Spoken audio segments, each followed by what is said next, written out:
Hi students, మనం ఈరోజు action words తెలుగులో నేర్చుకుందాం. చూడండి, కింది పదాలను చదువుతూ అందంగా రాయండి. Right in the journal. పదాలు పలుకుతూ అందంగా రాయండి. నేను చెప్తాను, మీరు రిపీట్ చేయండి విని. ఫస్ట్ వన్ పా. చూడండి, ఒక్కొక్క లెటర్ని విడి. పా, లా, కా. టా పక్కన సున్నా పెడితే టమ్ అంటాం. పలకటం అంటే స్పెల్లింగ్ చెప్తాం కదా, అది పలకటం. పలకటం.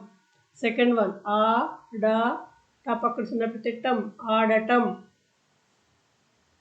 చ, ద, వా. టా పక్కన సున్నా పెడితే టమ్, చదవటం. చదువుతారు కదా, రీడింగ్.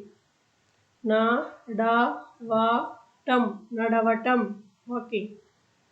ఈ, ద, టమ్, ఈదటం, స్విమ్మింగ్. వన్, డ, టమ్, వండటం అంటే కుకింగ్. ఆ, గ, టమ్, ఆగటం, ఆగిపోవడం అన్నమాట, స్టాప్. త, ర, గ, టమ్, తరగటం, కట్ చేయటం. తరగటం అంటే కూరగాయలను కట్ చేస్తాం కదా, అది. ఏ, ర, టమ్, ఏరటం, పికింగ్ మేడం. ఏరటం కింద పడిపోతే ఏదైనా ఏరుతాం కదా, అది. 10th వన్ మా, ర, వ, టమ్, మరవటం. మరవటం అంటే మర్చిపోవడం. మనం డైలీ ప్రాక్టీస్ చేయకపోతే, లెటర్స్ కానీ వర్డ్స్ కానీ రీడింగ్ చేయకపోతే మర్చిపోతాం దేన్నైనా. మరవటం అంటే అది. కాబట్టి డైలీ ప్రాక్టీస్ ఉండాలి మీకు రీడింగ్.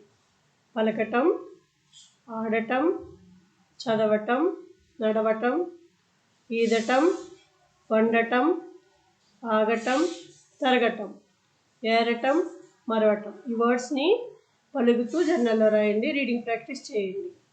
సున్నా పెడితే ఎలా పలకాలో గమనించండి. మళ్ళీ నెక్స్ట్ క్లాస్లో కలుద్దాం. బాయ్.